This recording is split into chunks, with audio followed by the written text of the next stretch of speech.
Hello guys! So for today's video, we're gonna do a makeup look para sa mga morena skin. So as you can see, morena po ako. Mas maputi lang yung aking face kaysa the rest of my body kasi mas mataas yung sunscreen ko sa aking face kaysa the rest of my body.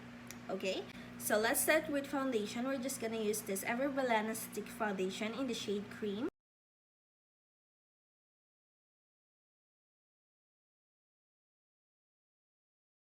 Then, we're just gonna set our face with Says Lady Lasting Waterproof Oil Control Face Powder.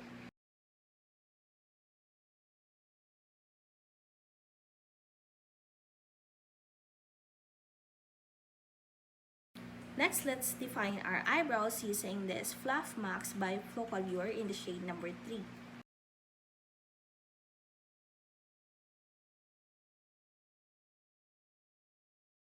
After that, we're just gonna clean it out with Pink Flash Concealer in the shade number 2.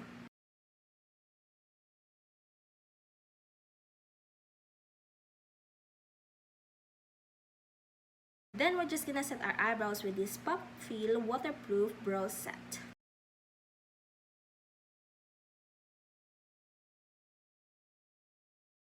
After that, we're gonna get a small amount of product, then trace our eyebrow. Then, we're gonna bake our face using any powder na may yellow undertone.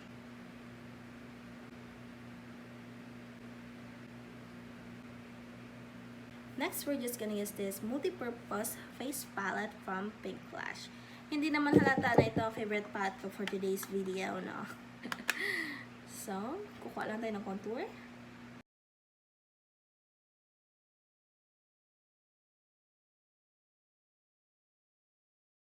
After that, ay magkukontour lang tayo using the same palette.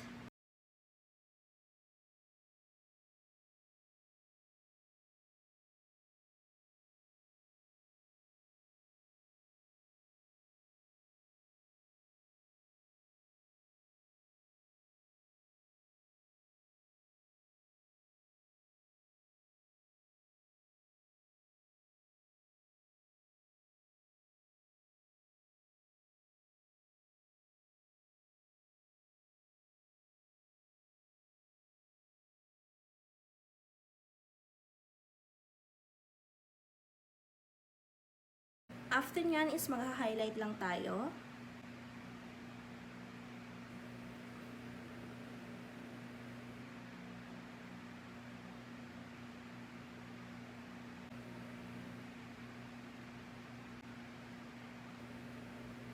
After nyan is mag-highlight lang tayo dito banda.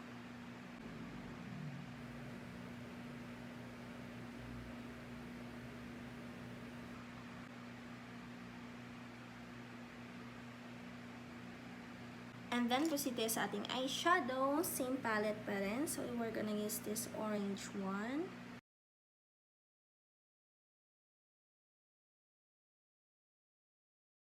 Super dali niya lang i-blend, guys. And super pigmented. Okay, after nyan, gagamitin na natin itong brown.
Okay, while waiting for the glue to be tacky para sa ating eyelashes, I'm gonna show you how I put blush on and highlight para mas notched yung aking round face. So, let's go. Technically, ito yung aking cheeks pa ganyan.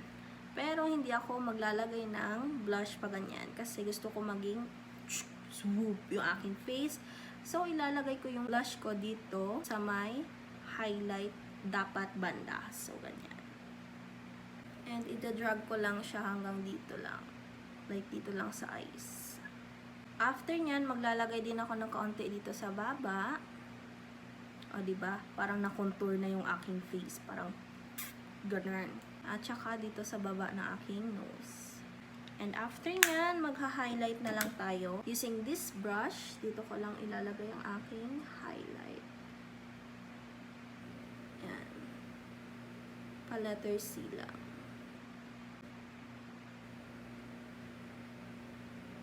And after natin mag-highlight, kukuha lang ako nitong mattifying powder and ilalagay ko lang siya dito. Kasi ditong outer part na ang gusto kong ma-highlight. Hindi dito sa inner part kasi magmumukha tayong oily. Ilalagay lang tayo ng lashes. For the lips naman, I'm just gonna use this eyebrow pencil and itong dalawang lipstick na to. I-outline lang natin yung ating lips.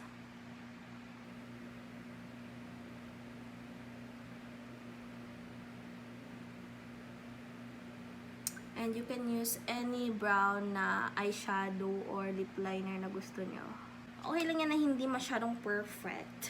Kasi, isa-smudge pa rin naman natin yung ating lipstick. So, ayan.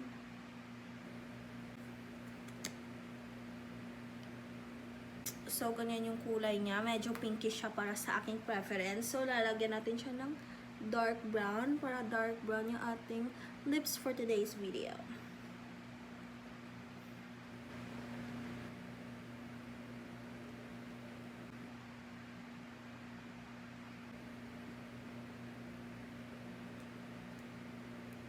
And i-clean ko lang siya nitong stick foundation.